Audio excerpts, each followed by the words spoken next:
Cassian Vale had been preparing for this moment long before his wife Alara returned from her Miami vacation with her lover Dorian Rusk and his entire family in tow. They walked into his home with the confidence of people who believe they had already won, spreading predatory transfer documents across his coffee table as if the kill was finalized. But what they didn't know was that Cassian had already liquidated all their joint assets in a completely different way than they could ever imagine. Alara thought she was about to force his signature and claim her victory, but in reality, she had already lost everything without even knowing it. When Cassian looked up from his leather armchair and spoke those first 5 words, the entire confident invasion force froze in place. And that was just the beginning of an irreversible collapse none of them saw coming. Before we continue this story, please hit that like button and subscribe to support the channel. I'm curious, where are you watching from? Canada, Australia, Jamaica, or Germany? Share your country in the comments below. And now, let's get back to Cassian as he reveals exactly what those 5 words were. The sound of 3 car doors slamming shut in perfect synchronization echoed through the quiet suburban evening as Cassian Vale watched from behind the sheer curtains of his living room window. 3 vehicles had pulled into his driveway in formation. Not 1, not 2, but 3. Like an invasion force preparing for a decisive strike. Alara stepped out of the lead Mercedes with the theatrical flourish of someone who believed she owned not just the house, but the man inside it. Which, technically, she still did on paper. At least, that's what she thought. Behind her emerged Dorian Rusk, the real estate developer Cassian had suspected but never confronted, his swagger suggesting he'd already mentally redecorated the place. Then came the matriarch, Marceline Rusk, a woman Cassian recognized from his investigation, her designer suit armor for what she clearly considered a business negotiation. Finally, a younger man stepped out carrying an oversized briefcase, undoubtedly packed with legal documents meant to strip Cassian of everything he'd built. They moved with the coordinated confidence of predators who believed their prey was already cornered. Cassian remained motionless in his leather armchair, the same spot where he'd spent the past 3 weeks engineering exactly this scenario. On the coffee table before him sat a single manila folder, deliberately thin, deliberately unremarkable. His hands were steepled beneath his chin, his expression unreadable as he watched them approach through the window. A security architect by profession, Cassian had spent his career identifying vulnerabilities in systems and eliminating them before they could be exploited. He'd just never imagined he'd have to apply those same principles to his own marriage.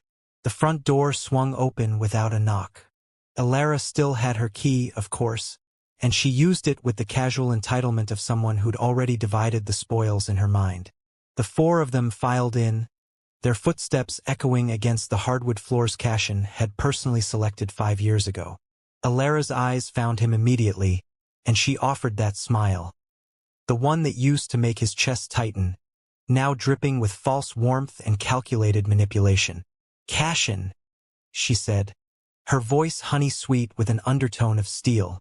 "We need to talk about restructuring some things." Dorian moved to stand beside her, placing a proprietary hand on the small of her back. Marceline circled the room like a shark, her eyes appraising the artwork, the furniture, the view through the floor-to-ceiling windows, calculating value with every glance. The younger man, Cassian assumed this was Kyle Rusk, Dorian's brother, spread a fan of documents across the coffee table with rehearsed precision, each one flagged with neon tabs marking where signatures were required. "These are fairly standard transfer agreements," Kyle began, his tone suggesting this was routine, almost boring. "We just need your signature on." "Honey," Cassian interrupted, his voice cutting through the room like a blade through silk. He hadn't moved from his chair, hadn't even blinked. His eyes, cold, piercing, utterly devoid of the emotional turbulence they expected, locked onto Alara's. The room went silent. Even Marceline stopped her predatory assessment. Cassian let the moment stretch, watching the first flicker of uncertainty cross Alara's face. Then he spoke the 5 words that would shatter their entire scheme. "You're already too late." The silence that followed Cassian's 5 words hung in the air like a death sentence, but Alara recovered with practiced ease. her smile sharpening into something more dangerous. "What's that supposed to mean?" she asked, her voice still honey-sweet but with steel underneath. Kyle Rusk stepped forward, adjusting his designer glasses with the confidence of someone who'd never lost a negotiation. "Mr. Vale, let's not be dramatic. These documents are standard corporate restructuring." "Strip mining," Cassian interrupted quietly. "The correct term is strip mining." Dorian moved closer to Alara, his hand possessively on her back, his smirk broadcasting ownership. "Look, man, we can do this easy or we can do this hard. You sign, everybody walks away happy. You don't." He let the threat hang, unfinished but clear. Marceline Rusk circled the room like a shark scenting blood, her manicured fingers trailing across Cassian's furniture, appraising, calculating. "Cassian, dear, don't make this uglier than it needs to be. You'll retain a consultancy role. Very generous, considering." "Considering what?" Cassian asked, his voice dangerously soft. "Considering your wife has documented your erratic behavior, asset hiding, and financial manipulation," Kyle said smoothly, pulling a tablet from his briefcase. "We can file emergency injunctions by Monday morning. Freeze everything. Or you can sign now and maintain some dignity." Alara leaned forward, and for just a moment, Cassian saw the woman he'd married 15 years ago, before ambition corroded her, before Dorian Rusk whispered promises of beach houses and luxury developments. "Cassian, please, just sign. Don't make me do this the hard way." The documents spread across his coffee table were masterfully crafted traps. Transfer agreements disguised as restructuring, signature lines that would hand control of his life's work to the Rusk family within 48 hours. Cassian stood slowly, deliberately, his movements precise as a surgeon's. He reached for the manila folder he'd placed on the table earlier, his eyes never leaving Alara's face. "You're right," he said quietly. "Let's not make this harder than it needs to be." He opened the folder, revealing a single document inside, and smiled. A cold, terrifying expression that made Alara's confidence flicker for the first time. "Because there's nothing left for you to take." Kyle snatched the document, his eyes scanning frantically, his face drained of color. This can't be legal." "Oh," Cassian said softly. "But it is." Kyle's hands trembled as he read, his legal confidence evaporating with every line. "A dissolution notice? Filed 3 days ago. That's impossible. We would have been notified." "You were," Cassian interrupted. "The Secretary of State sent notification to all parties of interest. Unfortunately, Vale Meridian Security Solutions no longer has any parties of interest except me. And as of 72 hours ago, it doesn't exist." Marceline ripped the document from Kyle's hands, her composure cracking. "This invokes the fraudulent intent clause. You can't possibly prove." "Fraudulent intent?" Cassian pulled out his phone, tapping the screen with casual precision. "Let's see. Bank transfers from our joint investment account to Dorian's offshore holdings. $127,000 over 6 weeks. Text messages between Alara and Dorian discussing liquidating C's portfolio. Calendar invitations for meetings with real estate attorneys while my wife was supposedly at yoga retreats." The room had gone deathly silent. "You hacked my phone?" Alara's voice was barely a whisper, her face flushed with rage and panic. "I secured my own network," Cassian corrected, his tone professorial. "When you connected to our home Wi-Fi during your vacation planning with Dorian, every message, every call, every document created a forensic trail. You handed me everything I needed." Dorian lunged forward, his swagger collapsing into desperation. "This is bullshit. You can't just dissolve a company because you're paranoid. Because my wife conspired with her lover's family to commit financial fraud?" Cassian's laugh was cold, humorless. The postnuptial agreement section 7.3 was designed specifically for this scenario. My attorney reviewed every communication. It's ironclad. Kyle was frantically scrolling through the dissolution documents on his tablet. But the assets, the contracts, the intellectual property, the client relationships. Gone, Cassian said simply. Liquidated 72 hours ago. Transferred to a new corporate structure. Vale Meridian Security Solutions is now just a name on worthless paper. Where? Marceline's voice had risen to something approaching hysteria. Where did you move everything? Cassian's smile widened, savage and precise. That's the beautiful part. You'll find out exactly where, when you're served with the countersuit for conspiracy to commit fraud. Alara's face had transformed from confident to terrified. Cassian, wait. We can fix this. No, he said quietly. We really can't. The documents Kyle had brought, the transfer agreements, the restructuring plans, the signature lines meant to strip Cassian of everything, suddenly looked like exactly what they were. Evidence of conspiracy. And Cassian had recordings of everything. Marceline Rusk's composure shattered completely, her cultured voice rising to a shriek that echoed off the walls. This was supposed to be simple. We had everything planned. The timeline, the documents, the moment the words escaped, the room froze. Alara's head whipped toward Marceline, eyes wide with horror. Mom, shut up. Mom. Cassian's voice was silk over razors. Well, this just keeps getting better. Marceline seemed to realize her catastrophic error, but the panic had already loosened her tongue beyond repair. Don't play innocent, Cassian. Dorian's Sunset Shores development needs capital. Your security contracts were perfect bridge financing. It's just business. Just business, Cassian repeated slowly, savoring each syllable like fine wine. You mean the luxury condo project hemorrhaging money because your son overpaid for beachfront property right before the market correction? He turned to Dorian, whose face had gone gray. Let me guess, you need approximately $8.5 million to avoid foreclosure. Conveniently, that's exactly what Vale Meridian's liquid assets were worth. Before I liquidated everything, Kyle tried desperately to salvage the situation. This is pure speculation. Is it? Cassian pulled up his phone again, reading from the screen. Alara to Dorian, sent from Miami. Once he signs, we move the assets within 48 hours. Sunset Shores finally gets its capital injection. Should I read Dorian's response? The one where he says, we'll pay him back eventually, maybe? The air seemed to leave the room. You were in Miami, Cassian continued, his voice deadly calm. All of you, planning how to carve up my life's work like a Christmas turkey.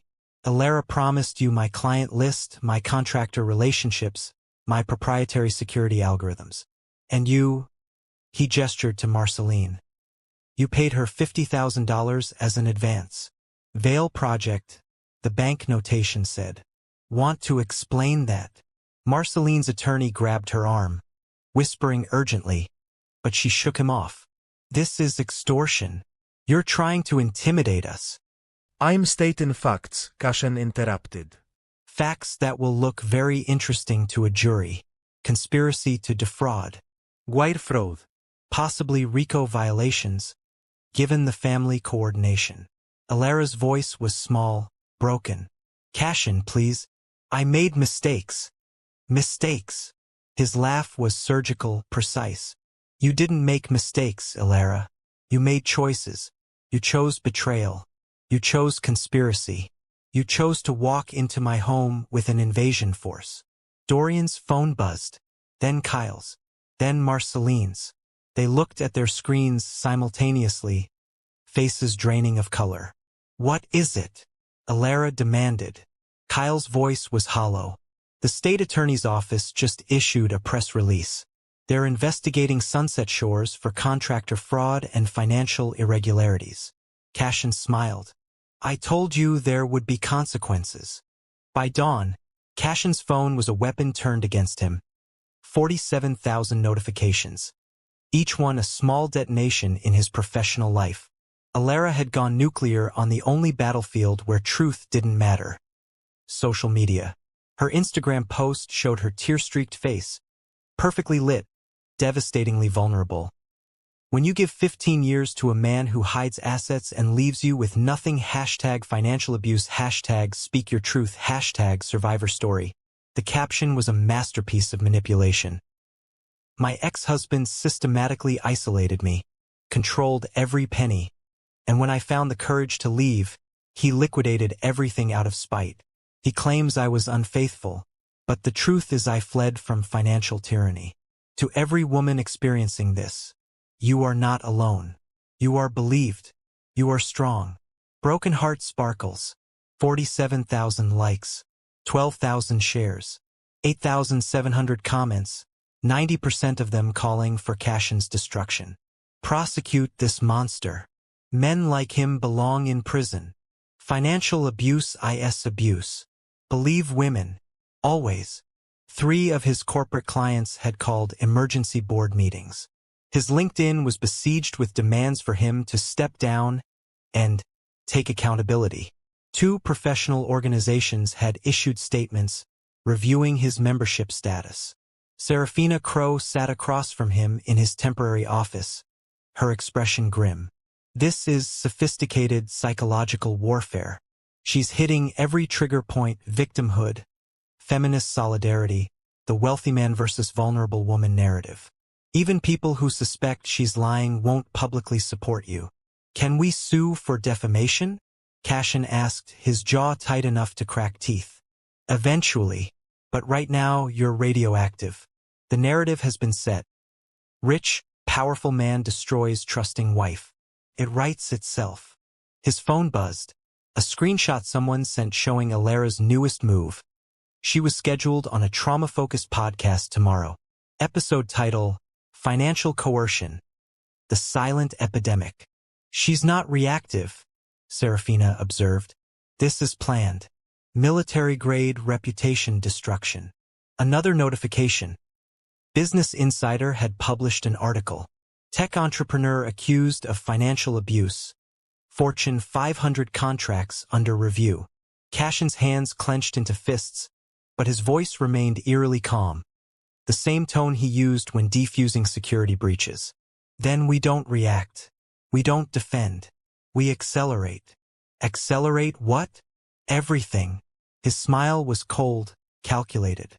She thinks public pressure will force me into settlement. She's wrong. By the time I'm done, her narrative won't just be discredited.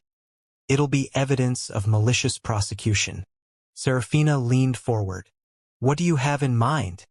We launch Obsidian Gate Systems. Tomorrow. Full press release, client announcements, everything. We don't hide, we advance. That's insane.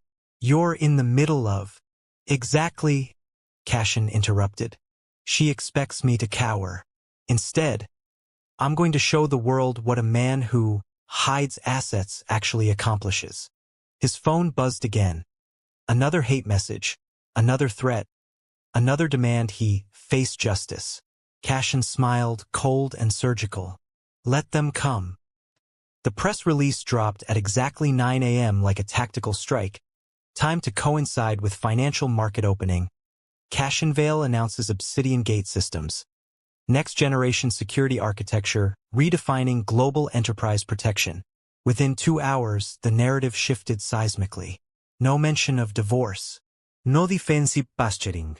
Just a sleek, professional announcement that Vale's most prestigious clients, 3 Fortune 500 companies, 2 government contractors, 1 international banking consortium, had already migrated their multimillion-dollar contracts to his new firm. The testimonials were devastating to Alara's narrative. Cassian Vale has protected our digital infrastructure for 8 years. His integrity is beyond question. CTO, Global Financial Corp. We specifically sought out Mr. Vale's expertise for Obsidian Gate. Character matters in security architecture. Director of Operations, Defense Contractor. By noon, Cassian's inbox had transformed from cancellation demands to acquisition inquiries. By 3 p.m., 2 venture capital firms had reached out about investment opportunities. By market close, Obsidian Gate's valuation was estimated at $42 million. Thorne Maddox sat in Cassian's new office. Higher floor, better view. furniture that carried no memories of betrayal. "You left her exactly what she wanted," Thorne said with grudging admiration. "A company with a name and absolutely nothing else." "Vale Meridian Security Solutions," Cassian replied, examining the city skyline like a chess master surveying a board.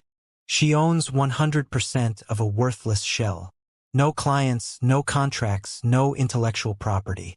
Just debt and a lease on empty office space."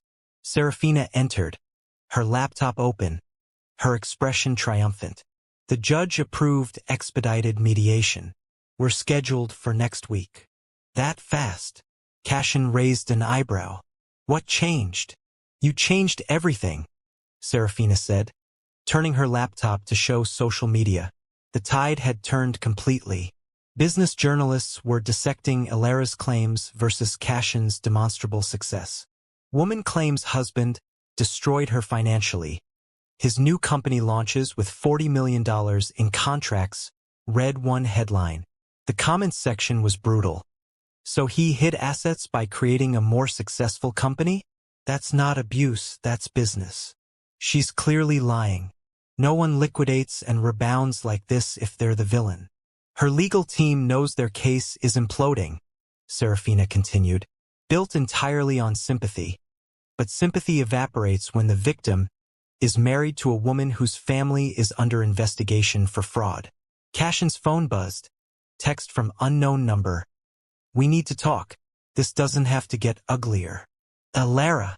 He showed it to Serafina, who laughed without humor. Translation: "They know they're finished." "Good," Cassian said quietly, "because I'm just getting started." Thorne pulled up financial projections. Q4 looks extraordinary. Obsidian Gate is projected to exceed Vale Meridian's lifetime revenue within 18 months. Cassian smiled, cold, precise, victorious. The woman who tried to destroy him had actually freed him to build something greater. And she'd inherit nothing but ashes. The war room at Serafina Crow's law firm resembled a command center preparing for decisive battle. 3 monitors displaying financial forensics, whiteboards covered with timeline maps, stacks of printed communications representing the complete unraveling of a conspiracy. Thorne Maddox stood at the presentation screen like a prosecutor delivering a closing argument. "They were catastrophically sloppy," he began, pulling up the first exhibit. "Arrogant people always are." The screen filled with text messages, time-stamped during the Miami vacation. "Alera to Dorian. Once he signs the restructuring docs, we'll have controlling interest. Your mom's accountant says we can move assets within 48 hours. Dorian's response: "Sunset Shores finally gets its capital injection. We'll pay him back eventually, maybe." Faced with tears of joy, Cassian felt cold rage crystallize in his chest, but his expression remained neutral. "Continue." Thorne clicked to the next exhibit, calendar invitations from a shared family iCloud account. 3 weeks before your confrontation, Marceline Rusk scheduled this meeting with her family attorney. Subject line: Asset Transfer Strategy, Vale Liquidation. Attendees: Dorian, Kyle, Alera, and Marceline herself. "They documented their own conspiracy?" Serafina asked, incredulous. "In synchronized digital calendars shared across family devices," Thorne confirmed. "But wait, it gets better." He pulled up a voice memo, dated 2 weeks before Alera's return. Marceline's voice, sharp and imperious, filled the room. "Kyle, draft the transfer agreements exactly as discussed. Make them look like standard corporate restructuring. Cassian's just a tech guy, he won't understand legal nuances. Once Alera gets his signature, we move everything into the Sunset Shores holding company. Dorian's development gets saved, and if Cassian becomes problematic later, well, we'll handle that when necessary." The recording ended. Silence hung heavy. Cassian closed his eyes briefly. The betrayal cut deeper hearing it in Marceline's contemptuous tone. Asterisk, just a tech guy asterisk. As if 15 years of marriage meant nothing. As if his life's work was merely an ATM for their failing vanity project. "Is this admissible?" Serafina asked. "Every bite," Thorne replied. Shared cloud storage, access through devices connected to Cassian's home network. Completely legal discovery. The final exhibit appeared, bank records showing a $50,000 wire transfer from Marceline to Alara. The notation field read, Advance Payment, Vale Project. They paid her, Cassian said quietly. $50,000 to betray me. This isn't infidelity, Thorne declared. This is conspiracy to commit wire fraud. Federal charges if we want them. Serafina gathered the documents, her smile sharp as broken glass. Mediation is in 2 days. They have absolutely no idea what's about to destroy them. Cassian looked at the evidence. The digital trail of his wife's betrayal, meticulously preserved by the very technology she dismissed as tech guy stuff. Show them everything, he said. I want to watch them realize they've lost. The mediation conference room was designed for civility. Neutral beige walls, mahogany table, leather chairs, but it felt like a courtroom minutes before a death sentence. Alara sat flanked by 2 attorneys, her expression carefully composed into wounded dignity. Across from her, the Rusk family wore matching masks of entitled confidence. They believed they'd already won. They were catastrophically wrong. Judge Patricia Winters, a gray-haired woman with the eyes of someone who'd seen every deception imaginable, opened with standard preliminaries. Let's begin with Mrs. Vale's position. Mitchell Grant, Alara's silver-haired attorney, stood smoothly. Your Honor, this is straightforward financial abuse. Mr. Vale systematically liquidated marital assets, used technical expertise to intimidate my client, and, may I interrupt? Serafina's voice was silk over steel. Judge Winters nodded. Serafina opened her folder like a magician, revealing the final, devastating trick. This is a text message from Mrs. Vale to Dorian Rusk, sent 3 weeks before the alleged retaliatory liquidation. I'll read it aloud. Once we have controlling interest, Sunset Shores gets everything it needs. C won't even know what hit him. The room went silent. Mitchell Grant's face drained of color. This, Serafina continued, producing document after document, is a calendar invitation from Marceline Rusk. Subject, Asset Transfer Strategy, Vale Liquidation. This is a voice memo where Mrs. Rusk explicitly discusses drafting fraudulent documents. This is a $50,000 payment notated Advance Vale Project. Thorne activated the presentation screen, displaying forensic banking records. And these are wire transfers Mrs. Vale initiated from joint accounts to Mr. Rusk's offshore holdings. $127,000 over 6 weeks. All while claiming her husband controlled every penny. Alara's composure cracked completely. Her face went from wounded to ashen. Dorian looked physically ill. Marceline's attorney was frantically whispering warnings she refused to hear. Your Honor, Serafina's voice cut through the chaos like a scalpel. This isn't financial abuse. This is conspiracy to commit fraud. My client didn't liquidate assets out of spite. He protected himself from a coordinated criminal enterprise. She placed a final document on the table, a referral to the state attorney's office for criminal prosecution. Mr. Grant, Judge Winters said quietly, would you like to respond? Mitchell Grant looked at his client, then at the mountain of evidence, then back at the judge. For the first time in his 30-year career, he had absolutely nothing to say. Alara's second attorney stood abruptly. I'm withdrawing from this case effective immediately. I cannot ethically represent. Jennifer, no. Alara's voice cracked with desperation. You lied to us, Jennifer Moss replied coldly. You made us complicit in fraud. As her attorneys fled, Alara turned to Cassian, tears streaming. Real ones now, not performed. Please, we can still fix. No, Cassian said simply. We really can't. The door closed behind the last fleeing attorney. The silence was absolute. The aftermath felt apocalyptic, stunned silence, shallow breathing, the sound of carefully constructed lies disintegrating in real time. Mitchell Grant was packing his briefcase with the frantic energy of a man abandoning a sinking ship. Alara sat frozen, her perfect victim narrative shattered beyond repair. Dorian finally spoke, his voice cracking. "This is bullshit. You can't prove intent." Intent. Thorne pulled up another document on the screen. "This is an email you sent to your contractor. Once Vale money comes through, resume construction immediately. Dated 4 days before Alara returned from Miami." That's not intent. That's premeditation. Kal Rusk tried desperately to salvage something. Even if there were misunderstandings in communication. Misunderstandings.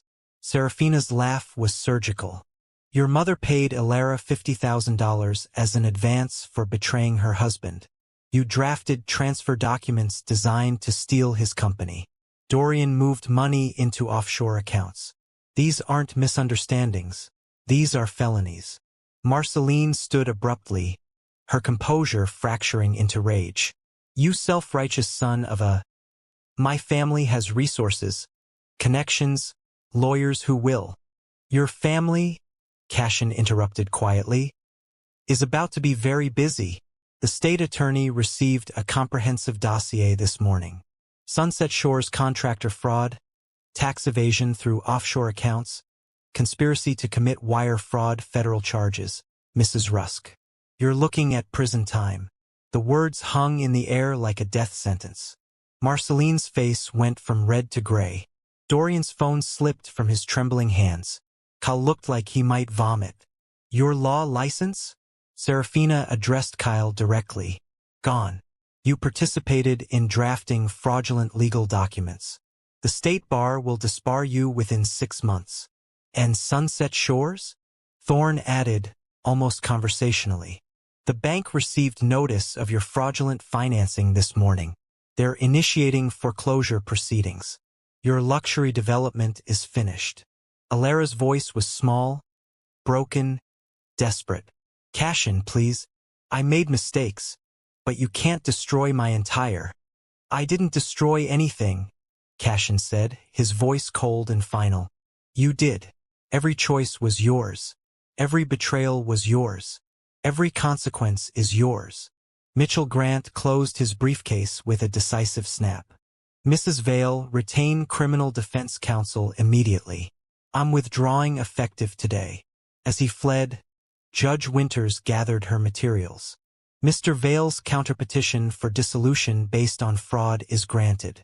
Divorce decree will be filed within 10 business days. This mediation is concluded." The Rusk family sat in ruins, financially destroyed, legally exposed, criminally liable. Cassian stood, straightening his suit jacket with calm precision. "One more thing," he said quietly.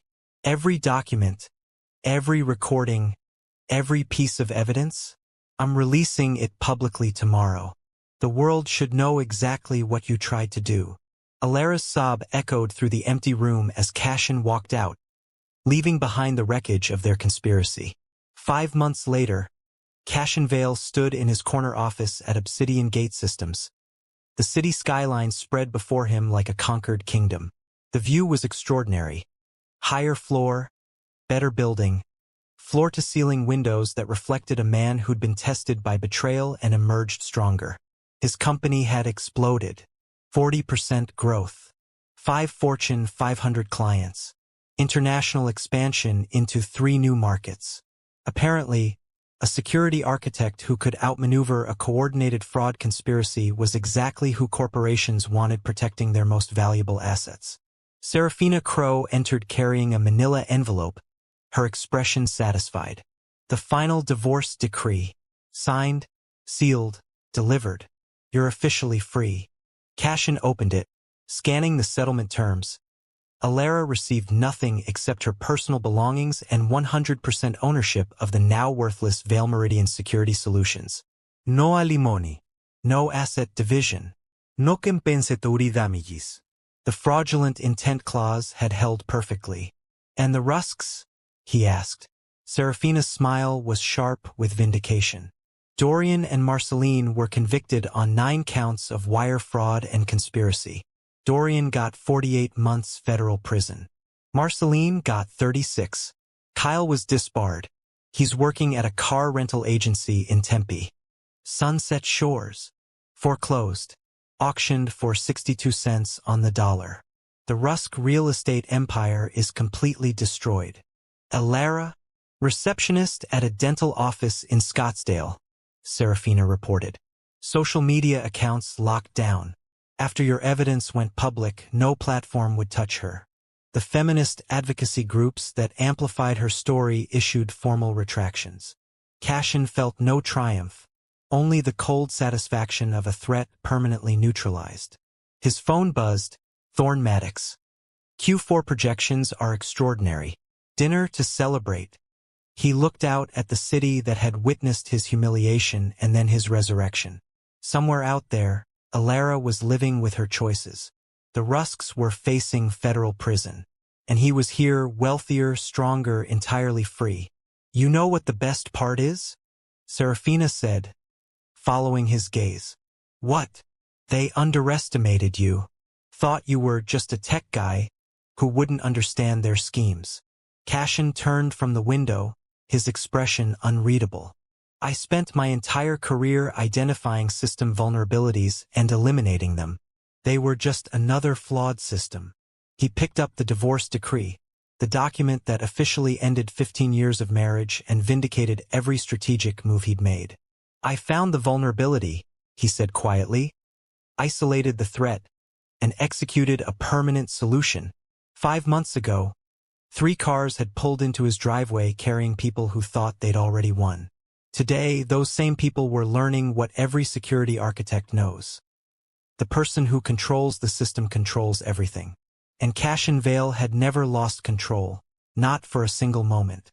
The city lights sparkled below as he smiled, cold and victorious, already planning his next conquest.